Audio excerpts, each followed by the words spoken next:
সবাইকে স্বাগতম আজকের লেকচারে। আজকে আমরা অনুশীলনী 3.3 এর উৎপাদকের বিশ্লেষণ নিয়ে আলোচনা করব। প্রথমেই আমরা উৎপাদকের বিশ্লেষণ করব, কিভাবে করতে হয় সেগুলো দেখব। উৎপাদকের বিশ্লেষণ করার আগে আমরা দেখব যে উৎপাদক কি জিনিস। প্রথমে আমরা একটি সংখ্যা বিবেচনা করি, যেমন 8। 8কে আমরা লিখতে পারি 4 × 2।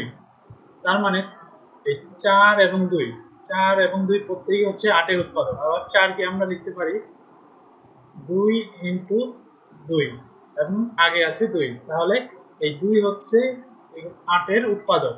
তার মানে উৎপাদকের বিশ্লেষণ বলতে বোঝাচ্ছে যে এই 8 কে যদি আমরা তার উৎপাদক বা গুণনীয়ক, এই 2 হচ্ছে 8 এর উৎপাদক বা গুণনীয়ক, এই 2 এবং 2 2 2 আমরা উৎপাদকের গুণফল আকারে প্রকাশ করলাম 8 কে, তাহলেই বলবো যে এই এগুলো হচ্ছে গিয়ে আমাদের 2 × 2 × 2 হচ্ছে 8 এর উৎপাদক বা উৎপাদকের বিশ্লেষণ।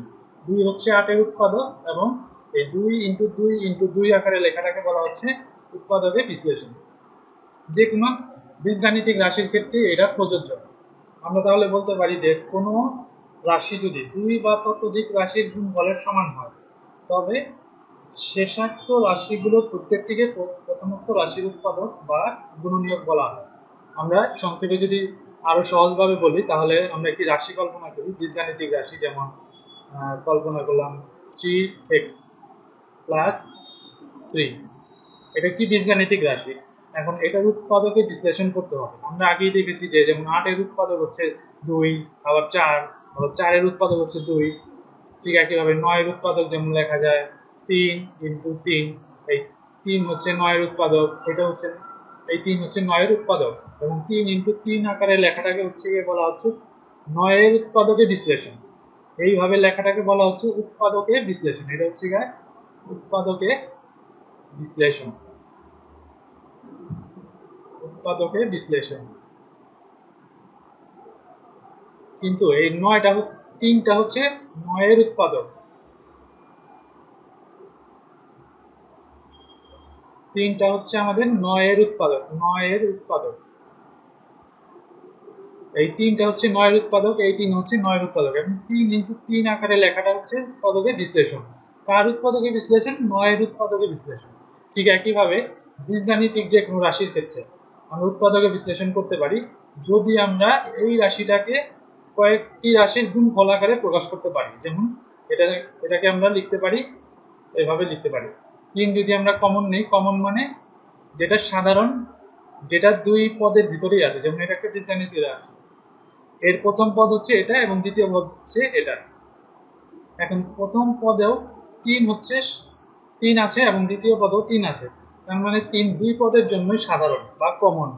সেই 3টাকে আমরা কমন নিতে পারি বা সামনে নিয়ে আসতে পারি। কমন নেওয়া মূলত আসলে ভাগ করা। এটাকে যদি আমরা ভাগ করি তাহলে আসে x। 3x কে আমরা 3 দ্বারা ভাগ করলে আসে x। 3 কে যদি আমরা 3 দ্বারা ভাগ করি তাহলে আসে 1। ঠিক একইভাবে এখান থেকে 3 দ্বারা ভাগ করলে এটা আসে। 3 দ্বারা ভাগ, কমন নেওয়া বা ভাগ করা। ঠিক একইভাবে এখান থেকে 3 দ্বারা গুণ করলে এটা আসে। 3 দ্বারা গুণ করলে আমাদের এই রাশিটা থেকে প্রথম রাশিতে চলে যায়। আবার 3 দ্বারা যদি এটাকে ভাগ করি তাহলে এই রাশিটা আসে। তাহলে এটা হচ্ছে বোঝার জন্য বললাম। মূল কথাটা হচ্ছে যে কোন একটি রাশিকে যদি আমরা কয়েকটি রাশির গুণফল আকারে প্রকাশ করতে পারি, এটা বোঝানোর জন্য আমি লিখেছি যদি কোনো একটি রাশিকে কয়েকটি রাশির গুণফল আকারে প্রকাশ করা যায়, সেই ক্ষেত্রে শেষাক্ত রাশির প্রত্যেকটিকে প্রথমোক্ত রাশির উৎপাদকের বিশ্লেষণ বলা হবে, এবং এই প্রকাশ করাটাকে বলা হচ্ছে উৎপাদক বিশ্লেষণ। এবং 3 হচ্ছে এই পুরো রাশিটার একটা উৎপাদক। এটা একটা উৎপাদক। ঠিক একইভাবে x + 1 হচ্ছে আরেকটি উৎপাদক। কার উৎপাদক? এই প্রথমোক্ত রাশির উৎপাদক। উৎপাদক হচ্ছে এই রাশিটার উৎপাদক। ঠিক একইভাবে এটা হচ্ছে এই রাশিটার উৎপাদক। এবং প্রথমোক্ত রাশিকে আমরা যদি এই 3 × x + 1 আকারে লিখি তাহলে বলবো এটা হচ্ছে উৎপাদকের বিশ্লেষণ। এই রাশিটা এই পুরোটা প্রকাশটা হচ্ছে আমাদের উৎপাদকের বিশ্লেষণ। উৎপাদকের বিশ্লেষণ।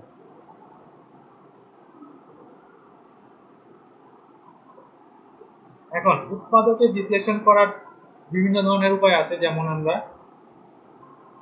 প্রথমে আমরা দেখবো যে উৎপাদকের বিশ্লেষণ করতে গেলে বিভিন্ন যে বহুপদ, বহুপদ হচ্ছে গিয়ে আমরা যদি একটা বীজগাণিতিক রাশি কল্পনা করি, যেমন 3x + 3, এটা একটি বীজগাণিতিক রাশি এবং এটার পদ হচ্ছে দুইটা, একটা হচ্ছে 3x আর একটা হচ্ছে 3। এটা একটা বহুপদী। বহুপদী রাশিগুলোর ভিতরে যদি কোনো সাধারণ উৎপাদক থাকে সেগুলোকে যদি আমরা বের করে নিয়ে আসতে পারি, যেমন এই ক্ষেত্রে এটা একটি বহুপদ, এটা একটা বহুপদ, বহুপদী বীজগাণিতিক রাশি, এটা একটা বহুপদী এবং এই বহুপদীর ভিতরে 3 হচ্ছে আমাদের কমন, 3 হলো আমাদের সাধারণ রাশি, একটা সাধারণ উৎপাদক। এই সাধারণ উৎপাদককে যদি আমরা বের করে নিয়ে আসতে পারি তাহলে আমরা কি বলবো, এই সাধারণ উৎপাদক হচ্ছে 3, 3কে আমরা বের করে নিয়ে আসলাম, তাহলে হচ্ছে কি এটা হচ্ছে আমাদের উৎপাদকের বিশ্লেষণ হলো। ঠিক একইভাবে আমরা একটি রাশিকে পূর্ণবর্গ আকারে প্রকাশ করেও আমরা উৎপাদকের বিশ্লেষণ করতে পারি, পূর্ণবর্গ আকারে প্রকাশ করা। যেমন একটা উদাহরণ দিলে সবচেয়ে ভালো হয়, যেমন আমরা একটি বীজগাণিতিক রাশি কল্পনা করি 4x² প্লাস 12x প্লাস 9। এখন এটাকে লেখা যায় 2x whole square plus 2ab, a plus b whole স্কয়ারের ফর্মুলায় নিব আমরা, 2ab, b হচ্ছে আমাদের 3 প্লাস b স্কয়ার। তাহলে এটাকে শেষমেশ লেখা যায় 2x প্লাস 3 হোল স্কয়ার। তার মানে এই রাশিটাকে আমরা পূর্ণবর্গ আকারে প্রকাশ করে উৎপাদকে বিশ্লেষণ করলাম। তার মানে এটার উৎপাদকে বিশ্লেষণ হচ্ছে এটা, এটা হচ্ছে উৎপাদকের বিশ্লেষণ। উৎপাদকের বিশ্লেষণ, কার উৎপাদক বিশ্লেষণ? এই রাশিটার উৎপাদকের বিশ্লেষণ। এবং এটা হচ্ছে পূর্ণবর্গ বের করে, পূর্ণবর্গ করে আমরা উৎপাদকের বিশ্লেষণ করতে পারি। ঠিক একইভাবে আমরা একটি রাশিকে দুটি বর্গের অন্তর রূপে প্রকাশ করে আমরা উৎপাদকের বিশ্লেষণ করতে পারি। অন্তরূপে প্রকাশ করার জন্য আমাদের এই সূত্রটা কাজে লাগবে, a square minus b square. আমরা জানি সূত্রটা হচ্ছে a plus b into a minus b। এইভাবে যদি আমরা কোনো একটা রাশি থাকে তাকে যদি a স্কয়ার মাইনাস b স্কয়ারের ফর্মুলায় নেই এবং তাকে যদি আমরা তারপর a plus b into a minus b আকারে লিখি, তাহলে উৎপাদক বিশ্লেষণ করা যাবে। ঠিক একইভাবে এখন আমরা দেখব যে মধ্যপদীর সাহায্যে কিভাবে উৎপাদকে বিশ্লেষণ করা যায়, মানে বহুপদীর মধ্যপদ বিভক্তিকরণ পদ্ধতি, সেটা দেখব। সেটা হচ্ছে গিয়ে আমাদের প্রথমে একটা কল্পনা করি একটি রাশি, যেমন x² plus px plus q, এই আকারের কোনো বীজগাণিতিক রাশি যদি থাকে আমাদের, তার উৎপাদকে বিশ্লেষণ কিভাবে করব সেটা আমরা দেখব। এখন এই বহুপদী, তার পদ হচ্ছে তিনটা, প্রথম পদ, দ্বিতীয় পদ, তৃতীয় পদ, এর একটি বহুপদী বীজগাণিতিক রাশি। এখন এমন দুটো সংখ্যা আমাদের নির্ণয় করতে হবে, ধরি সংখ্যা দুটো হচ্ছে a ও b, যাতে করে আমাদের a প্লাস b হয় p এর সমান, এই যে p, এই p এর সমান হয় এবং ab হয় যেন q এর সমান, ab হয় আমাদের q এর সমান। এখানে q এর চিহ্নটা আমাদের খেয়াল করতে হবে, এখানে যদি প্লাস থাকে তাহলে ab এর গুণফল যেন প্লাসই হয়, প্লাস q হয়, যদি q যদি মাইনাস হয় তবে ab এর গুণফল যেন মাইনাস q হয়, সেই ক্ষেত্রে আমাদের এটা দেখতে হবে। এখন আমরা যদি একটা এক্সাম্পলে যাই তাহলে আরো বিষয়টা বুঝতে সুবিধা হবে। যেমন এখানে আমরা বলছি যে x² মাইনাস 5x প্লাস 6। এখন আমাদের এমন দুটো সংখ্যা বের করতে হবে ab, এই যে বলেছি আগেই যে এমন দুটো সংখ্যা ab বের করতে হবে যাদের যোগফল হবে p এর সমান, তার মানে x এর সহগে, p হচ্ছে এখানে x এর সহগ, এবং যাদের গুণফল হবে q এর সমান, q হচ্ছে আমাদের ধ্রুবক পদ, এটা হচ্ছে আমাদের ধ্রুবক পদ, আর এটা হচ্ছে আমাদের সহগ, এটা হচ্ছে x এর সহগ, যেহেতু x এর আগে এটা আছে, এটা একটা ধ্রুবক, p নিজে একটা ধ্রুবক, কিন্তু এখানে সে x এর সহগ হিসেবে কাজ করছে। তার মানে দুটো সংখ্যা বের করতে হবে যাদের যোগফল হবে p এর সমান, মানে x এর সহগের সমান, এবং যাদের গুণফল হবে ধ্রুবক পদের সমান। তাহলে আমরা দুটো সংখ্যা বের করি। এখন সংখ্যা দুটো হতে পারে 3 ইন্টু 2, কারণ 3 ইন্টু 2 করলে আমাদের 6 আসে। ঠিক একইভাবে 3 এবং 2 যোগ করলে আমাদের 5 আসে, 5 আসে। এখন 5 আসতে গেলে আমাদের এখানে কিন্তু -5 আছে, x এর সহগ কিন্তু আমাদের -5। তাহলে আমাদের বিষয়টা হবে যে x square minus 3x minus twice x plus -3 into -2। আমরা আসলে এখানে মাইনাস নিব, সংখ্যাটা হবে -2 আর -3। কেননা যদি +3 আর +2 নেই তাহলে কিন্তু আমাদের -5 আসে না, +5 আসে। তাই তাদের যোগফল হবে x এর সহগের সমান। এখান থেকে -3 এবং -2 এর যোগফল -5, তার মানে x এর সহগের সমান। এবং তাদের গুণফল -3 এবং -2 এর গুণফল 6 এর সমান। তাদের যোগফল হচ্ছে -3 -2, এটা হচ্ছে -5। x এর সহগের সমান হয়েছে আমাদের, এবং তাদের গুণফল ধ্রুবক পদের সমান হয়েছে। তার মানে এটা হচ্ছে কি আমাদের 5x বা 6 কে আমরা এভাবে লিখতে পারি যে -3x -2x এবং 6 কে -3 ইন্টু -2। তাহলে পরবর্তীতে আমরা যদি এখান থেকে x কমন নেই এবং এখান থেকে যদি আমরা 2 কমন নেই, -2 কমন নেই, তাহলে কিন্তু উৎপাদক বিশ্লেষণ হয়ে যায়। যেমন এখান থেকে x কমন নিলে থাকে x -3, এখান থেকে আমরা -2 কমন নিব, থাকে x -2 চলে গেল, থাকে -3। পরবর্তীতে আবার এটা থেকে আমরা x -3 কমন নিতে পারি, x -3, এবং এখানে থাকে x -2। এভাবে আমরা উৎপাদক বিশ্লেষণ করতে পারি। এটা হচ্ছে গিয়ে বহুপদীর মধ্যপদ বিভক্তকরণ পদ্ধতি। এখন বহুপদীটা যদি আমাদের অন্য আরেকটি আকারে থাকে, যেমন আমি আরেকটি বলছি, যেমন ax² plus bx plus c, এই আকারের যদি কোনো বহুপদী থাকে, আগেরটার সাথে পার্থক্য হলো আগেরটা ছিল x² plus px plus q, আগেরটায় x এর সহগ, x² এর সহগ ছিল 1, এখানে x² এর সহগ আমরা ধরতে পারি 1 গুণ আকারে ধরতে পারি, x² এর সহগ 1।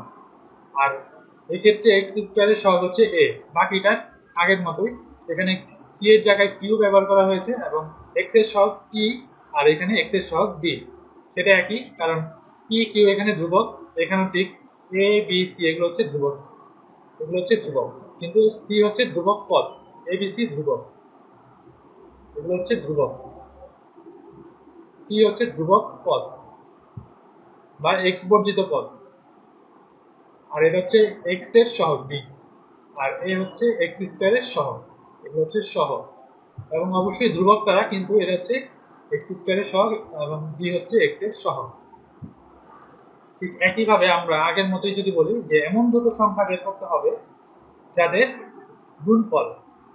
গুণফল যেন আমাদের কি হয়, ধরলাম আমরা এমন দুটো সংখ্যা mn বের করতে হবে।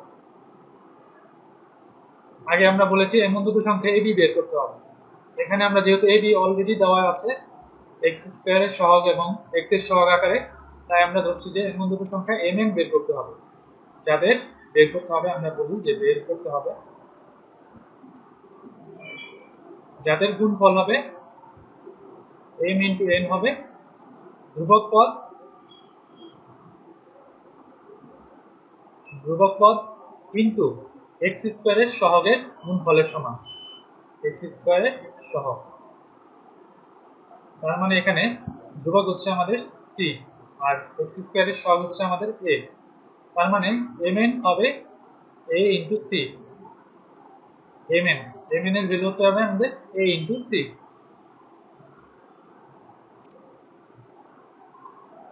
এবং আমরা পরবর্তীতে আমরা দেখব যে তাদের যোগফল হবে আমাদের m প্লাস n, যোগফল আমাদের হবে x এর সহগের সমান, x এর সহগের ক্ষেত্রে আমাদের b, আমরা আগেই বলেছি x এর সহগ হচ্ছে b।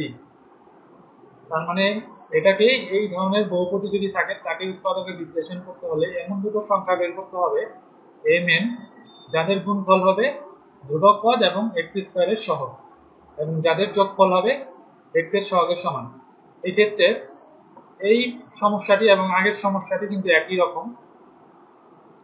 এখানে এক্স এর সহগ আমরা যদি বলি p এবং এক্স স্কয়ারের সহগ যদি বলি 1, সেই ক্ষেত্রে আমরা বলতে পারি এমন দুটো সংখ্যা ab বের করতে হবে যাদের যোগফল হবে x এর সহগের সমান, মানে p এর সমান x এর সহগ p, এবং যাদের গুণফল হবে ধ্রুবক পদ এবং x স্কয়ারের সহগ। এখানে ধ্রুবক পদ হচ্ছে কিউব এবং x স্কয়ারের সহগ কত?